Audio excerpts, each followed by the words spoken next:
Boa noite a todos.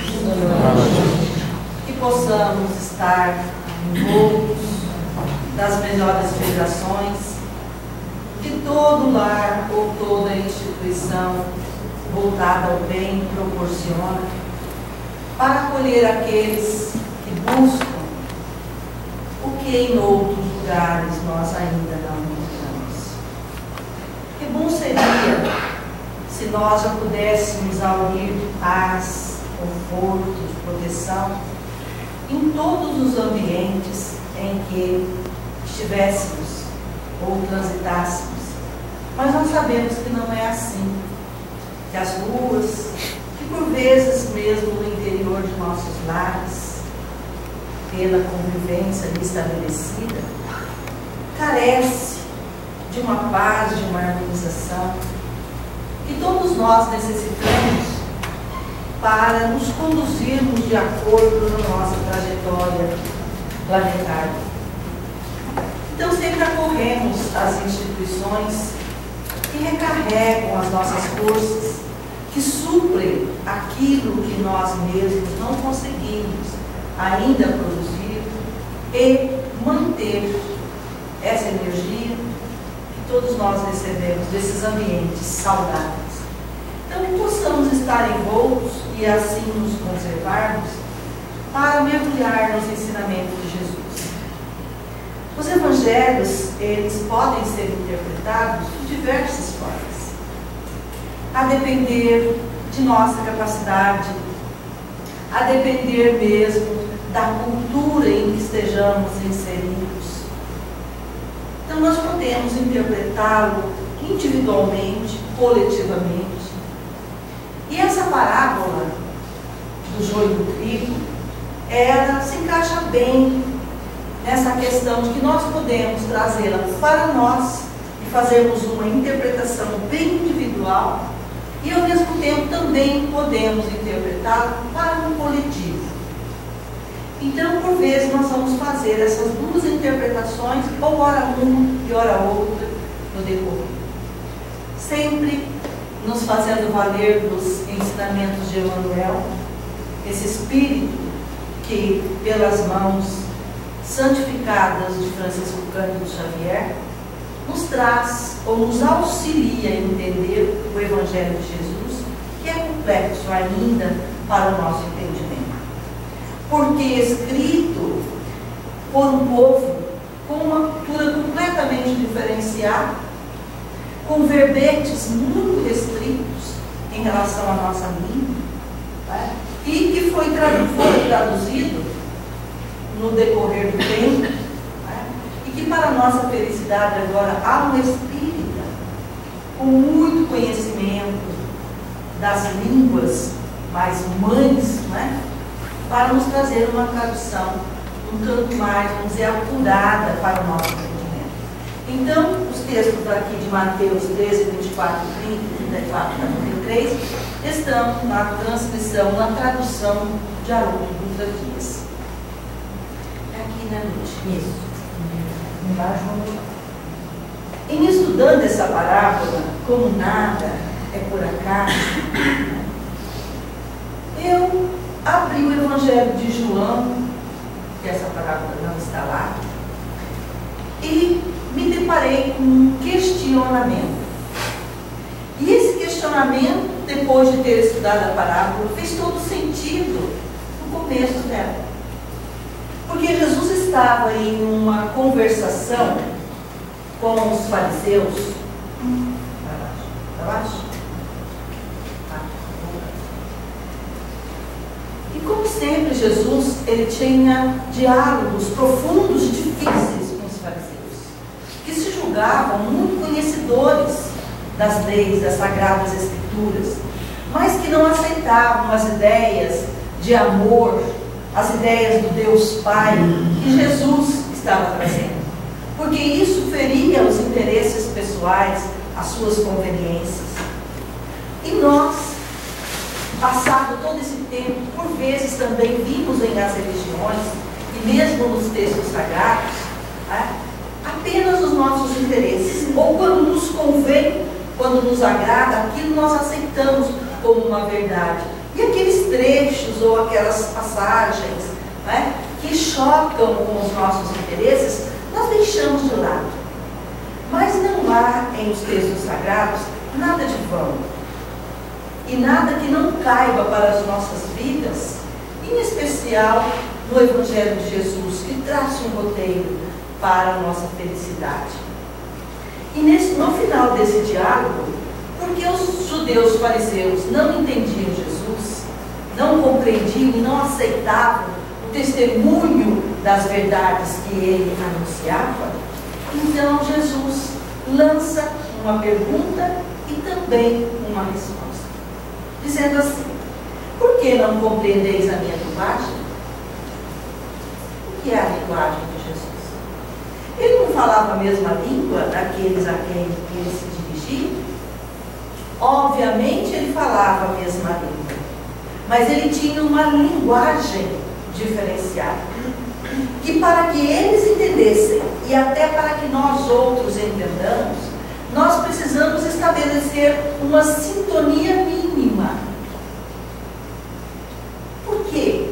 Se não estabelecermos uma sintonia mínima, nós seremos como bárbaros, uns falando com os outros, ou nós falando com os textos, tentando dialogar, mas não nos compreendendo, porque temos linguagem diferente. Nós temos que estabelecer a mesma linguagem, entrarmos na sintonia, termos alguns princípios básicos para a aceitação. Nós cremos que Jesus é o Messias enviado. Os judeus não acreditavam. Por não acreditarem, eles obviamente deixaram de lado esse pilar, ou esse princípio, a crença naquele que falava. Então, quando nós estabelecemos a crença em alguém, tudo que ela nos diz é verdade. Nós não duvidamos, nós não contestamos, nós podemos não compreender, mas não há dúvida, não há contestação, porque nós cremos. Então, quando nós confiamos em alguém, essa pessoa vem nos contar uma história, nós não questionamos se ela é verdadeira. Porque quando nós lançamos dúvida, nós estamos lançando dúvida na credibilidade daquela criatura que nos fala.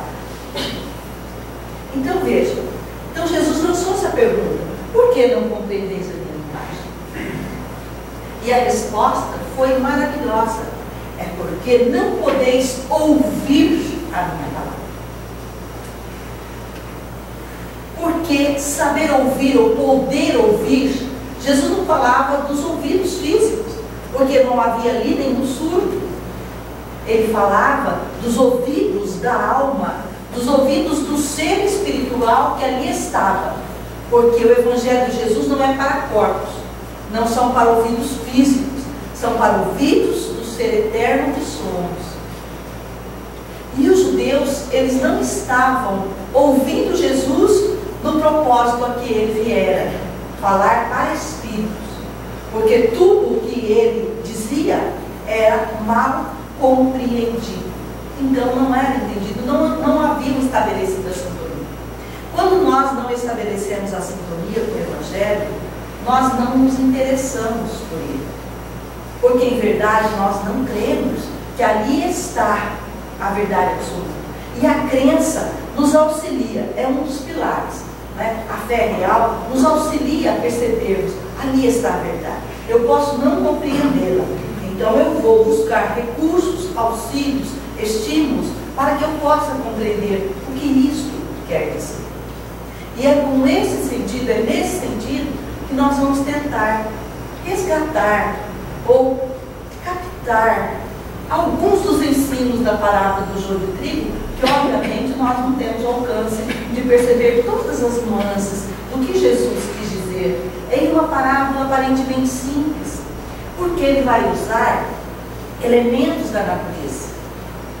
Ele falava a um povo estritamente ou agrícola, né, ou relacionado à pesca. Era um povo simples, um povo que realmente tinha uma convivência, uma vivência, uma relação com a natureza muito grande. Por isso que ele vai usar a videira, ele vai usar o joio do trigo, a semente de mostarda, a rede de pesca, enfim, ele usa de elementos básicos para que pudessem compreender a verdade maior ali colocada, né? Então ele começa a parábola dizendo assim: o reino dos céus é semelhante. Vejam bem, quase todas as parábolas de Jesus começam com o reino dos céus é semelhante a.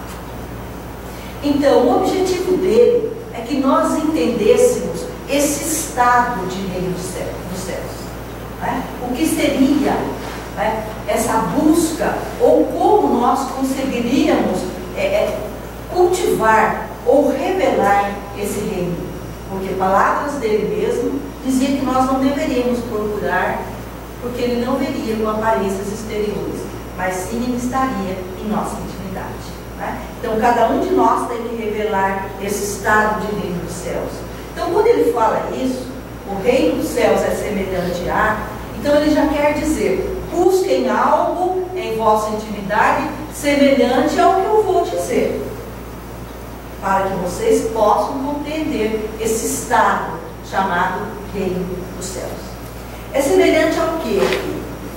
A um homem que semeou boa semente no seu campo. A um homem. Ele coloca um elemento humano. Ele vai comparar o reino dos céus a um homem. Mas ele não comparou a um homem qualquer. Ele deu características ou atributos a esse homem. Era um homem que plantou boas sementes no seu campo. O que será que é esse campo? Quem será que é esse homem que Jesus queria dizer? Ora, se nós trazermos para o nosso cotidiano, sem interpretar um tanto mais profundamente, nós vamos dizer: olha, se um homem bom planta boa semente no seu campo, ele vai colher bom fruto. Só por isso já estava bom. Se eu planto um feijão, eu vou comer feijão. Agora, se eu planto uma planta venenosa, eu vou me envenenar com aquilo. Se eu planto um espinheiro, como Jesus também utiliza o espinheiro, né, como algo que abafa ou algo que não se colhe uvas, eu não vou colher uvas. Então nós colhemos de acordo com o que plantamos. Isso por si só já faria com que pensássemos a respeito da nossa vida. Por que colhemos frutos não bons? Por quê? Porque se o reino dos céus é semelhante a esse homem, a depender do que se planta, se colhe. Isso nós sabemos. É um ensinamento comum, mas não refletido. Porque quando nós colhemos, né, uma injúria, uma calúnia, quando nós colhemos uma traição, uma mágoa, nós atribuímos ao outro. Ora, mas a semente é nossa, porque quem está colhendo somos nós. Aquilo é produto da nossa semeadura. E ele continua. Então temos vários elementos. Temos o reino dos céus, o homem que semeou boa semente, e temos o campo. Dormindo, porém. Dormindo. Essa expressão dormir no Evangelho é estar adormecido em espírito. Porque muitos dormem no corpo também, né? Porque o espírito nem consegue ainda coordenar o cansaço do corpo por vezes.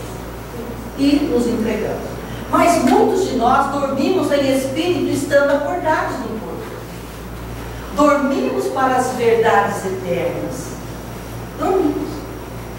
E quando nós dormimos, no sentido de não estarmos vigilantes, unidos, acordados com aqueles que nos vigiam, Jesus vai falar em várias partes do Evangelho a respeito desse sono. Por exemplo, quando ele foi ao Horto das Oliveiras, ele advertiu os discípulos que estavam dormindo: nenhuma hora puderam vigiar comigo, porque eles dormiram. Quando Paulo de Tarso também diz, eu adoro isso: acorda, tu que dormes, levanta de dentre os mortos, porque quem está dormindo enquanto espírito está morto para a vida real. Acorda dentre os mortos e Jesus te iluminará. Então, enquanto nós estamos nessa dormência do Espírito, nós estamos nas trevas. Porque a luz divina está em nós, mas nós estamos cegos para ela, porque nós estamos dormindo. Então ele coloca essa condição: dormindo, porém, nos homens, veio o seu inimigo. Veio o seu inimigo e semeou o joio no meio do trigo e partiu. Olha, então aí nós já podemos deduzir que a semente boa é o trigo e que a semente má é o joio, que foi semeado por um inimigo. Aqui ele usa simplesmente o seu inimigo. Ele não fala que tipo de inimigo é esse.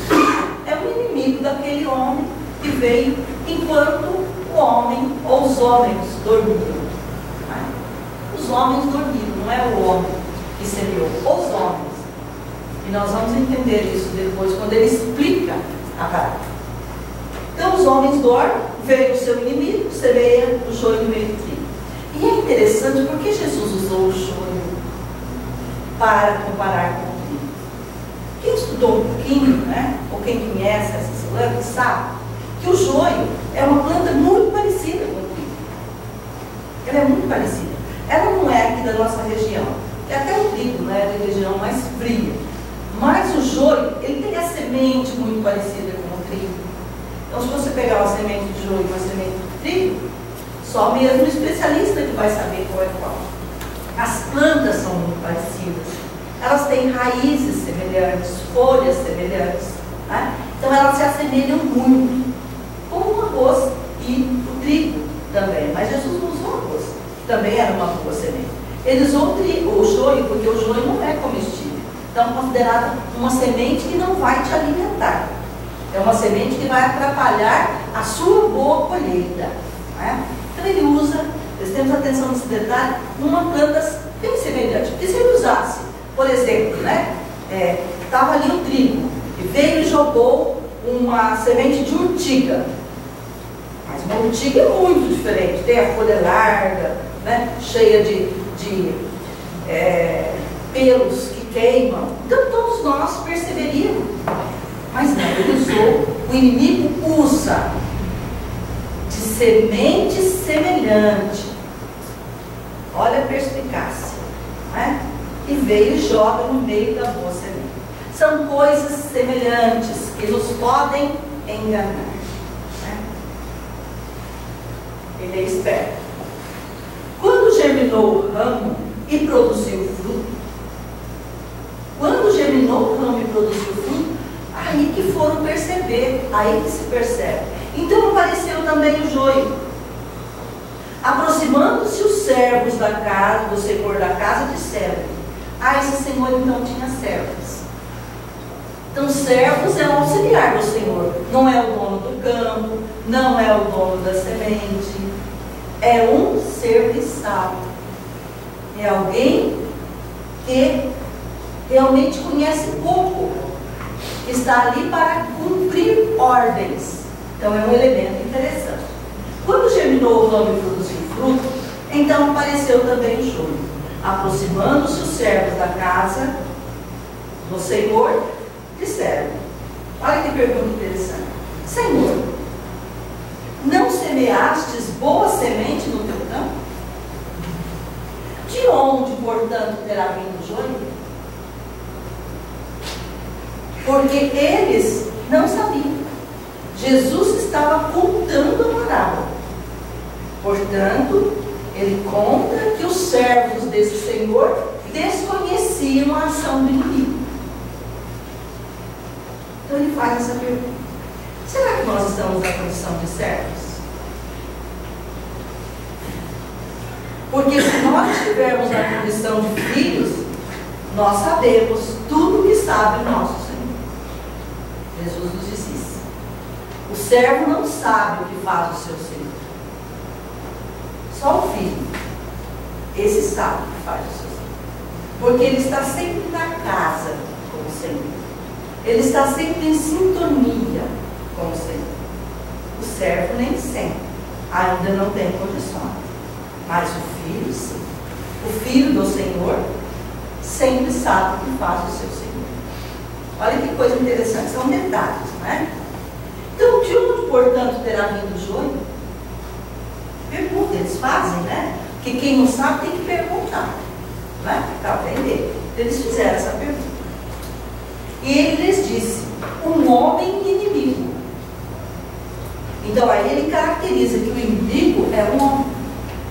É um homem. Na hora que ele narra a parábola, ele identifica como sendo um homem inimigo. Na explicação ele vai mudar esse termo. Vai mudar. Nós vamos ver esse termo que ele usa. Mas aqui ele usou o termo. Um homem inimigo fez isso. Os servos lhe disseram: sendo assim, queres que após sair o joio, né, o recolhamos? Assim que ele sair da terra, quer que nós vamos já arrancando esse joio? Qualquer um de nós iríamos pensar: é bom que arranquemos logo. É bom. Mas Jesus diz que a parábola não ensina assim. Não ensina que essa semente do inimigo tenha que ser arrancada logo no começo. Ele vai nos dizer que não, para que ao recolher o joio, não desenraizeis junto com ele. Porque a semente é plantada junto, no mesmo campo, na mesma terra. Se formos considerar o nosso coração, é na mesma terra íntima. Quando nós pegamos a parábola para o indivíduo. Porque quando pegamos para a coletividade, é o mundo, a terra, o planeta. Agora, para o indivíduo, é o terreno do nosso coração. Não vamos arrancar o joio assim que ele nasce. Vamos deixar que cresçam juntos. Porque se arranca um, pode desenraizar o outro. Porque eles são muito semelhantes. São muito semelhantes. Não dá para saber qual é ainda, porque não está estabelecida a planta. Então nós sabemos que o bem e o mal caminham juntos. Até para que nós identifiquemos exatamente o que é o bem e o que é o mal. Nós precisamos dessa dualidade. Tudo no universo tem uma dualidade. Para que nós possamos fazer a escolha. Porque se não houvesse, nós não teríamos o que escolher. Mas sempre nós temos uma escolha. Então o bem, Jesus está nos ensinando, que vai crescer ao lado do mal. Até uma determinada época. Não é sempre assim. Que bom, não é sempre. É uma determinada época. Deixai crescer ambos juntos, até a ceifa.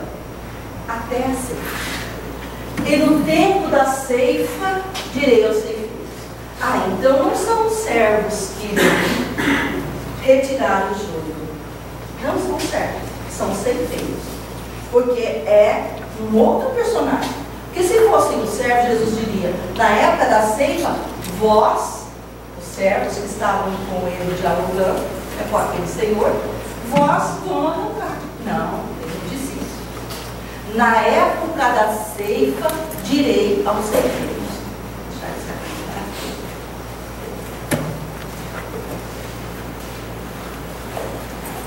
Então, significando dizer que o mal será extirpado do campo do bem em uma época determinada, precisa.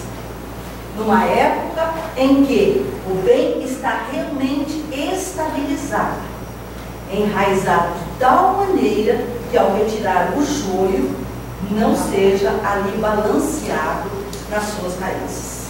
Né? Então, aparecem aí os ceifeiros. E um tempo, né? E Jesus vai dizer que tempo é esse. O tempo da ceifa. Direi, ele vai dizer: recolhei primeiro o joio. Primeiro o mal é recolhido. Olha que coisa interessante. O mal é recolhido primeiro, na época da ceifa. Direi aos ceifeiros: recolhei primeiro o joio e atai em molhos. Em molhos. Num coletivo. Numa massa. Para os queimar. O trigo, porém, reuni no meu celeiro. O trigo não é arrancado, é reunido no celeiro. O joio é atado em bolhos e ele é recolhido primeiro. Aí o trigo permanece reunido no celeiro. Aí nós vamos a Emmanuel, em Linha de Luz, quando ele comenta a respeito do joio. Vamos estender um pouco mais nossas ideias com esse espírito magnífico. Quando Jesus recomendou o crescimento simultâneo do joio do trigo, não quis senão demonstrar a sublime tolerância celeste no quadro das experiências da vida. A sublime tolerância celeste. Porque Jesus, ou o Senhor da vida, ele não está apenas preocupado com a boa semente. Mas a semente do inimigo também é uma semente que pode, por ser semelhante, pode aprender com a boa semente e transformar-se em boa semente. Então é uma tolerância celeste no quadro das vidas. Então o mal não está apenas para testar os bons.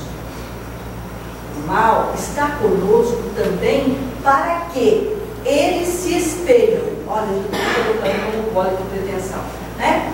Para que nós nos espelhamos uns nos outros.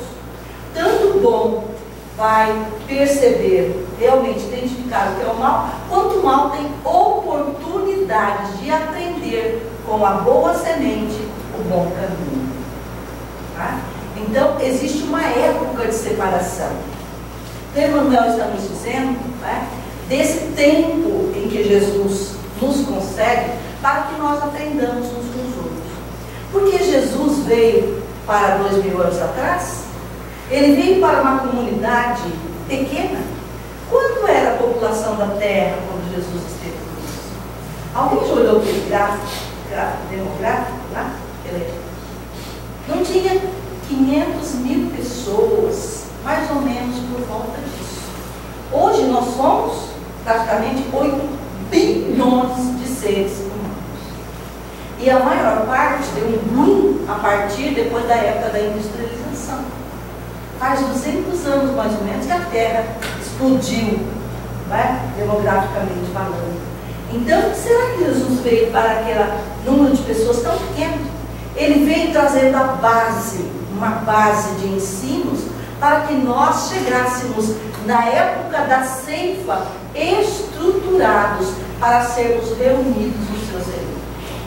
Jesus está nos preparando há 2000 anos para que nós permaneçamos no seu celeiro. E essa parábola é mais um ensinamento que embasa esse momento, né? Ou essa trajetória. Então já faz 2000 anos que nós estamos aprendendo esses ensinamentos. Indo e vindo, nós espíritos sabemos disso, voltando ao palco da Terra, não é? Saindo dele, aqueles que gostam de estudar afetos, as coisas lá também estudam, se preparam para voltar ainda, né, melhor preparados. Assim vamos e voltamos nesse ciclo da vida para entendermos o roteiro que ele nos traçou, para encontrarmos esse reino dos céus, né? Que não podemos esquecer que a palavra não fala disso. Então, bem, Emmanuel nos dá essa ideia, também nos diz: muitas plantas espinhosas ou estéreis, aquelas que não produzem frutos, são plantas estéreis, são modificadas em sua natureza essencial pelos filtros amorosos do administrador da seara. Um pensamento que nós somos capazes de emitir para o bem, nós sintonizamos com o bem. E naquele momento nós nos fortalecemos. Isso é bom de nós sabermos. Porque nós podemos estar na maior tormenta, na maior aflição. Sejamos capazes de emitir um bom pensamento que já vem um fluxo divino em nossa direção do bem. E aquilo nós vamos sentindo fortalecimento. Por vezes nós olhamos algumas pessoas em situações muito difíceis e dizemos: não sei de onde elas estão tirando forças. Se elas estiverem na desesperança, não tem como elas auriem forças.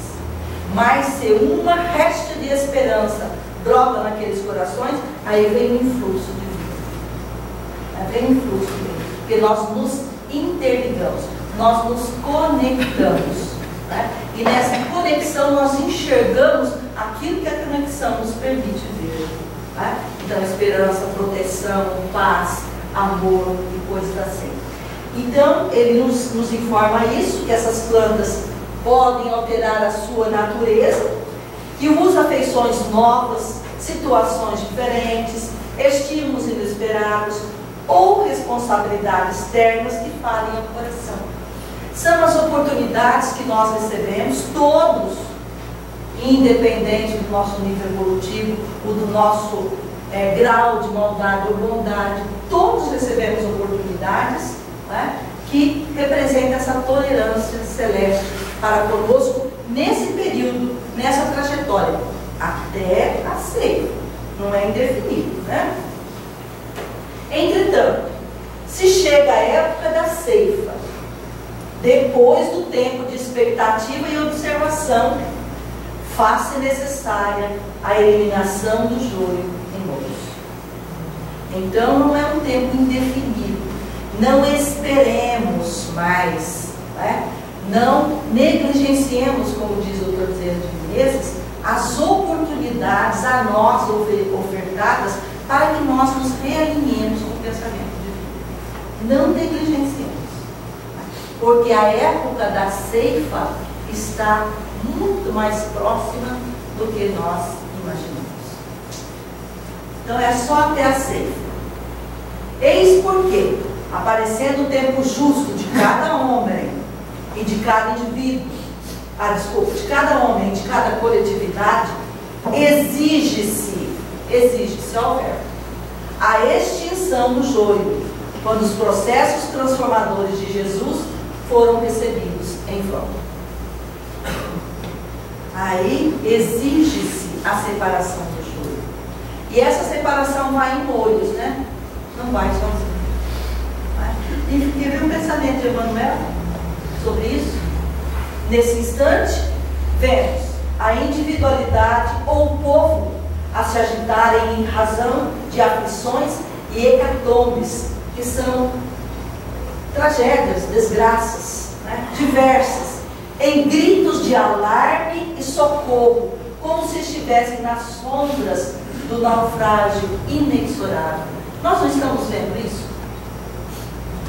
Ou não temos olhos ainda para ver? Que tem gente que está num processo tão ilusório, ou tão envolto em si mesmo, ainda no movimento egóico, que não percebeu o que está acontecendo em um planeta que ele extermina. Por diversas razões, de diversas formas, nos diferentes lugares do planeta, mas extermina. Aquelas imagens dos nossos irmãos imigrantes da Síria é de cortar o coração, ou de outras regiões do continente africano, é de cortar o coração, né? E nós aqui, com problemas de ordem diferenciada, mas também, né, em circunstâncias dificílimas, de ordem moral especial, porque o nosso país é um país rico, é um país que não sofre grandes tormentas ambientais, mas nós temos uma tormenta moral que corta o nosso coração. E assim nós vamos vendo nas diferentes partes do mundo isso tudo acontecer. No entanto, verifica-se apenas a destruição de nossas aquisições ruinosas ou inúteis. Tudo isso, toda essa tormenta concorre para o bem. Aí reside a nossa esperança, pautada na nossa fé. Porque esperança é filha da fé. Quem não tem fé, tampouco tem esperança. Em vista de o joio ser atado aos molhos, uma dor nunca vem sozinha. Olha que coisa interessante. Não há um ditado popular comum que a gente fala de graça pouco é bobagem, não é? Porque é bem assim, uma dor nunca vem sozinha. É época do molho, do atar.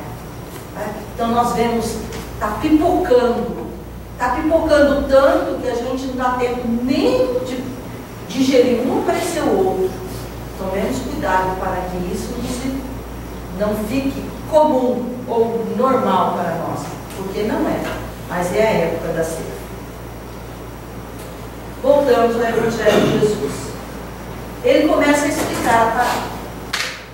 Jesus explica, em especial, duas das parábolas: a do semeador e essa do joio do trigo. A do semeador é a primeira parábola que Jesus enuncia um discurso de parábolas, mas tem muitos outros ensinamentos que ele nos dá em parábolas, tem inúmeras parábolas no Evangelho, porque é uma forma simples do povo compreender. A explicação, via de regra, ele dá aos discípulos, porque são eles que perguntam: Senhor, explique-nos a parábola, que eles não entendiam.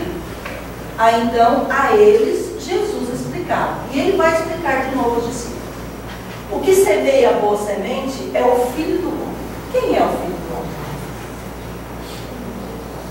Quem no Evangelho é o Filho do Homem? Jesus. É o próprio Jesus. Que dizem os homens ser o Filho do Homem? Acho que já falei aqui em outra oportunidade. Carlos Torres Pastorino, que também nos auxilia muito na compreensão do Evangelho, na sua obra Sabedoria do Evangelho, ele diz que Filho do Homem é aquele espírito que já ultrapassou a humanidade, que aprendeu tudo o que podia aprender com a humanidade, que está em um outro reino, não mais humano, portanto pode ser chamado Filho do Homem. E Jesus, ele se intitula Filho do Homem no Evangelho. O que semeia a boa semente é o Filho do Homem. O campo é um mundo, pode ser um mundo exterior ou um mundo íntimo. A boa semente são os filhos do reino. São os filhos do reino. Então vejam que aqui Jesus eleva essa boa semente, esse trigo, realmente à condição do homem. São os filhos do reino, somos nós. Mas nós podemos escolher que semente nós queremos ser. Porque nos misturando com a outra, nós trocamos. As nossas essências se misturam. E nós vamos ver que as duas têm como única origem. Porque ninguém cria a não ser Deus. A não ser Deus. Mas a boa semente são os filhos do reino. São aqueles que estão preparados para já adentrar esse estado de espírito, esse estado de paz, esse estado de harmonia, chamado reino dos céus, que é um estado da alma. Aí Emmanuel, em Linha de Luz, no campo, ele vai dizer que a gleba imensa do Cristo reclama trabalhadores deputados. Trabalhadores deputados. Aí eu fico assim, às vezes, né, pensando, quem são os trabalhadores de Jesus hoje na Terra? O Oriente Médio? Muitos estão ali como trabalhadores do Cristo. Muitos missionários. Só que a crença deles não quer isso. Eles ainda não são cristãos em maioria. Os hindus, que estão por vezes à nossa frente, no entendimento, mas também não são cristãos. A quem Jesus se dirigia? Senão aqueles que ele esperaria no futuro que pudessem ser os seus trabalhadores. E o que dizer de nós, os espíritas? Como nós, os espíritas, compreendemos o nosso papel em relação ao Mestre? Como nós buscamos Jesus? Nós ainda estamos para receber, para resolver o nosso problema, ou nós já estamos aqui na condição de trabalhadores do Mestre? Pensemos nisso. Porque nós somos poucos, mas o sal da terra é sempre pouco. São os novos discípulos de Jesus. Discípulo é todo aquele que quer aprender com o Mestre. Não são apóstolos. Porque ele escolheu dentre os discípulos só 12 apóstolos. Mas ele tinha muitos discípulos. Nós somos discípulos. Entre nós ele escolhe apóstolos. Aí ele escolhe. Né? Mas que estejamos na condição de discípulos. Cristo reclama a trabalhadores deputados que não demonstrem predileções pessoais por zona de serviço ou gênero de tarefa. Ah, não, misturar com pobre, de jeito nenhum. Com drogado, de jeito nenhum. Né? Com pessoas de vida fácil, de forma alguma eu vou me misturar. E nós criamos uma palavrinha chamada preconceito, né? Então agora tudo é preconceito. Tudo é preconceito, né? Você não pode nem fazer um juízo certo, você é preconceituoso, se não agradar, o seu juízo não agradar. Então nós temos que tomar cuidado. Nós não podemos condenar absolutamente a ninguém. Mas nós temos que ter uma postura de exemplo. Os cristãos têm que ser exemplos. Os evangélicos, eles são fantásticos, né? Nossos irmãos evangélicos. Você conhece evangélico fácil. Ou eles se diferenciam pela roupa. Os mais modernos agora não estão mais querendo muito usar aquelas roupas, né? Que já de longe vê, mas eles cantam em todo lugar, a gente já reconhece pela música, né? Você reconhece. Você reconhece católico, tem seus trejeitos, tem um tercinho ali e tal. E o espírito, você reconhece tudo. Como nós vamos reconhecer? Na prática da caridade. Você tem que ter um exemplo, nós temos que ser um diferencial. Porque se você entrar em qualquer, aqui no Brasil, país laico, que não tem preconceito religioso, não é? Se você entrar em determinados locais e dizer que você é espírita, te olha. Agora, se você entra, você tem uma postura diferenciada, você convive, quando você fala que é espírita, a pessoa leva até um susto. Pensei que você fosse evangélico, pensei que, nossa, você é espírita, mas ele já vai te olhar de uma maneira diferente. Vai ter um conceito da doutrina pouco conhecida ainda, diferenciado. Então nós temos que primar pelo exemplo. E não temos que ter predileção por zona de serviço. Aquilo que nos aparece, nós temos que agarrar. Né? É aquilo que nos aparece. Nós estamos preparados. A maioria dos tarefeiros que se candidatam à obra do mestre não seguem a lei do cultivo de certas coisas. Porque realmente ficar, né, no templo é gostoso, nas ações de louvores e tudo mais. Mas o serviço está além disso. Pede algo mais de nós. Pede algo mais. Recolhendo-se a longas e ruinosas vacilações ou fugindo das regiões infecciosas. Das regiões onde o mal existe, onde o trigo está ainda. Nós não podemos fugir disso, não é? Fugir do mundo. Nós temos que estar no mundo, não nos comportarmos como, mas não podemos fugir do mundo. Esse é o papel do cristão. Imagina se Jesus fugisse dos ambientes em que ele não sintonizava. Ele nem aportaria na terra, não é? Então veja. Em algumas ocasiões, costumam ser hábeis horticultores ou jardineiros. No entanto, quase sempre repousam nesses títulos e amedrontam-se perante os terrenos agressivos e multiformes. Então, precisamos ajuizar bem de como estamos trabalhando no campo. Somos servos? Já somos filhos? Somos servos? Pelo menos servos? Estamos bem atentos a seara do Senhor? Né? Quem dera fôssemos ser feitos, mas não somos, né? Jesus, todavia, não descansa e prossegue aguardando companheiros para as realizações infinitas em favor do reino celeste na terra exterior, depois de instalado na terra individual. Voltamos ao Evangelho de Jesus. O joio são os filhos do malvado. Os filhos do malvado. Os filhos do mal. Os filhos da maldade. Agora, a maldade é fruto do homem. Não de Deus. Deus não criou nada mal, nada imperfeito. Tudo perfeitivo. Porque o mal, então, é passageiro, é temporário. Porque ele é fruto do homem. O mal, na verdade, é um processo ilusório. É, na maior parte das vezes, fruto da nossa ignorância. O inimigo que semeou esse joio é o diabo, porque ele usa o termo diabo. Mas ele explica o que é o diabo. Não é aquela figura alegórica que nós criamos através das eras em outras crenças.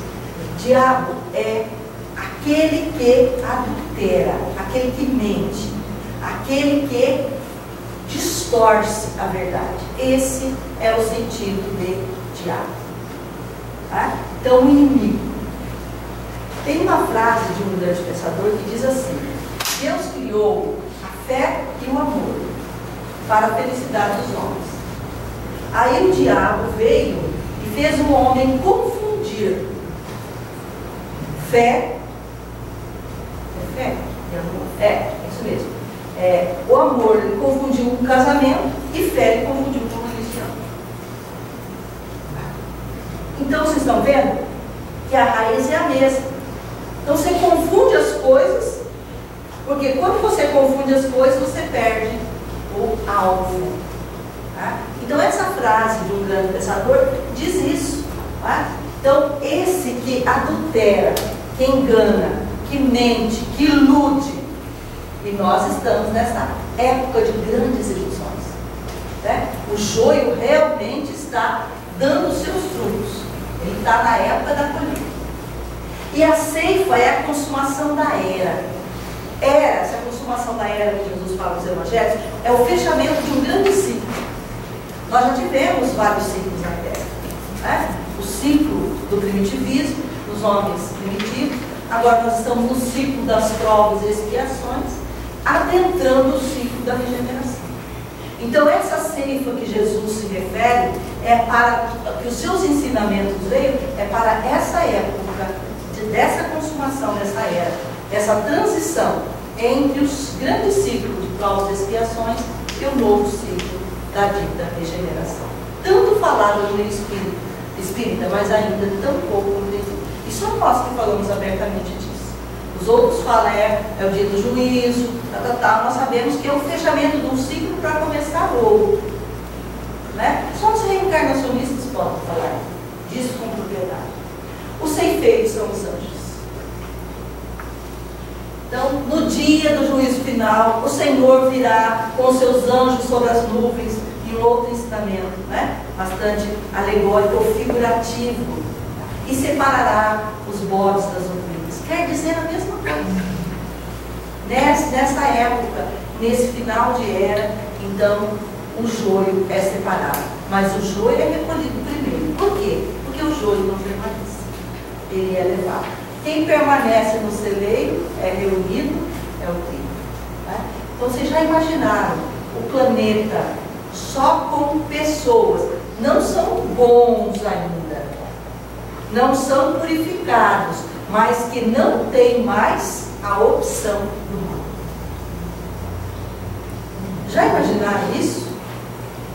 Né? Acabam-se aquilo que hoje nós chamamos de problema. Óbvio que surgiram outros porque a evolução é ininterrupta, mas de outra ordem. Né? Assim como o joio é recolhido e queimado no fogo, assim será na consumação da era. Que Jesus está explicando. Né? Então, o que vai acontecer na consumação da era com os filhos das sementes, daqueles que optaram por ser más sementes? O Filho do Homem enviará os seus anjos e recolherão do seu reino todos os escândalos e obreiros sem lei. Obreiros sem lei.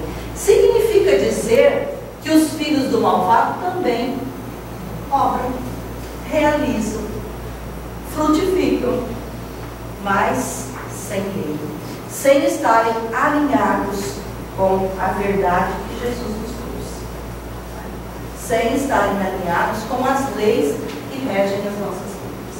Então, esses serão todos os escândalos. E óbvio, né? Em outro ensinamento ele diz: nada que está oculto vai ficar assim. Né? Virá, vai ser dito sobre os telhados. E no Brasil hoje nós estamos vendo, né? A gente até sabia, mas estava tão bem escondido que não tinha como os nossos olhos alcançarem. Mas agora a coisa pipoca, né? Pipoca. E nós então temos que ter muito critério nesse momento, não para condenar, não para nem julgar, mas para percebermos se não há resquício dessas raízes em nosso próprio terreno. Né? E os lançarão na fornalha do fogo, É assim que o joelho vai ser queimado, mortos, né? Aqui também.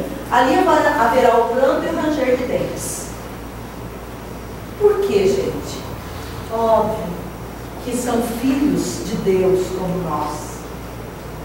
Mas imaginemos, eu gosto de imaginar. Nós estamos aqui no ar-condicionado, né?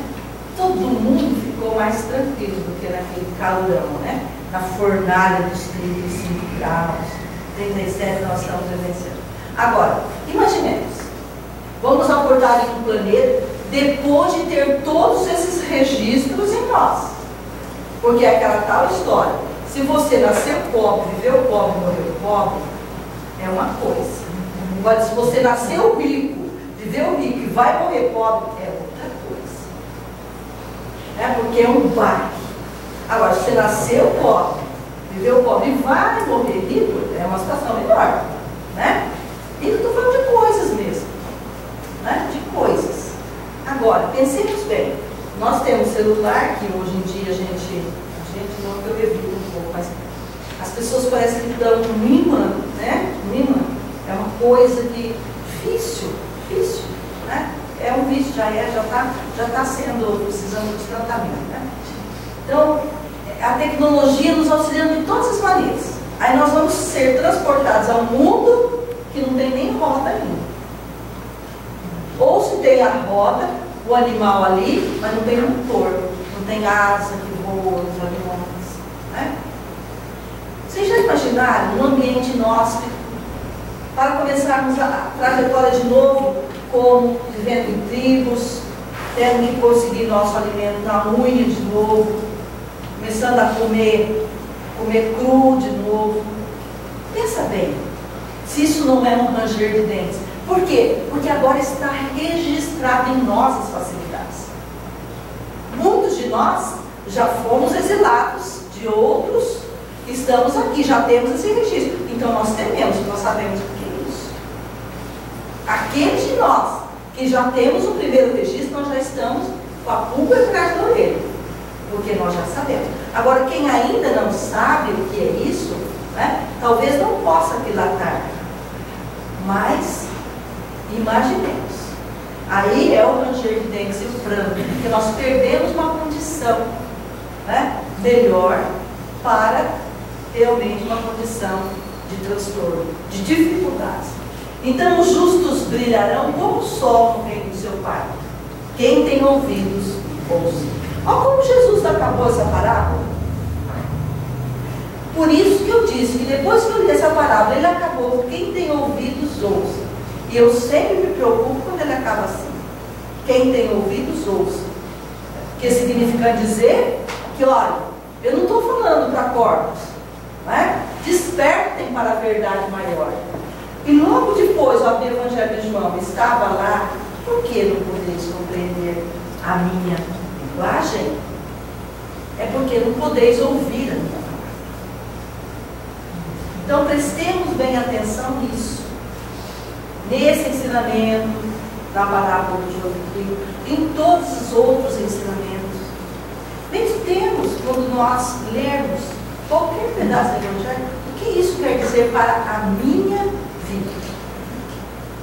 O que isso está querendo me dizer. Eu digo que não tem acaso. Não há acaso.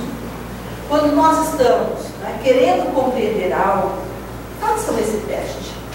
Eu fui preparar uma fala para Londrina, é muito importante, né? Uma responsabilidade, é sempre uma responsabilidade, mas aquele dia era uma responsabilidade um tanto maior, porque eu tinha que ser fiel ao pensamento de um determinado espírito, eu li o pensamento. Aí eu falei assim, meu Deus, é muita responsabilidade, porque eu ia encerrar a fala, fechar a fala com o pensamento dele. Aí eu falei, mas eu quero embasar no Evangelho de Jesus e na codificação. E o tema de Eurípides, né, Ditados para uma Regra de Sacramento, ele falava a respeito da felicidade e da perfeição. Aí eu abri o Evangelho. Abri o Evangelho de Jesus, sede vós também perfeitos, como vosso Pai. Eu falei, nossa, esse ensinamento abre, né? E eu ainda achando que eu estava tendo sorte, né? Aí eu falei, mas eu queria no livro dos Espíritos, né, alguma coisa que falasse a respeito da nossa evolução. Abri pergunta 115. Alguns espíritos são criados bons e outros maus? Falei, nossa, isso aqui vai embasar. E depois, qual a felicidade dos espíritos superiores? Abri de novo o livro dos espíritos, estavam nessa pergunta. Falei, não é possível, né? Não é possível. Tá, passou um tempo, eu falei assim, nossa, deve ter sido auxiliar. Eu sempre preparo uma fala, espero 5 semanas, 10 dias, aquilo vai germinando e depois eu retomo. Aí faltavam 3 dias para o evento, eu fui retomar. Peguei o Evangelho, abri o Evangelho, estava na página. Sede vossa mente, não é possível, né? Abri o livro dos Espíritos, na mesma pergunta, falei, não, ó, daí eu, né? A ficha caiu. Falei, obrigada, né? E meu trabalho deu procurar, porque parecia que estava marcado. Sabe quando parece que tem uma luz que joga onde é que você tem, onde você encontra o que você precisa? Assim somos nós. Qualquer um de nós, quando nós estamos interessados, né, no aprendizado para o nosso benefício ou para o bem da produtividade, aquilo sai, é como se as letras fossem luminosas, saem do texto assim, ó, né, e vai ao encontro da sua necessidade. Então, que nós possamos buscar, estudar, né, o Evangelho de Jesus com esse pensamento. Ou qualquer ponto da doutrina que sustenta esse Evangelho, porque não podemos esquecer que a doutrina espírita está para que nós entendamos Jesus.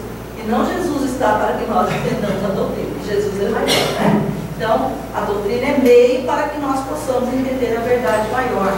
Então, que nós possamos realmente ter esse olho de ver, esse ouvido, de ouvir essa sensibilidade para sentir o que os Espíritos que nos auxiliam a todos os momentos querem nos dizer. Então, que Jesus nos abençoe, né? E que esse ambiente de paz, como eu disse a princípio, continue a nos influenciar.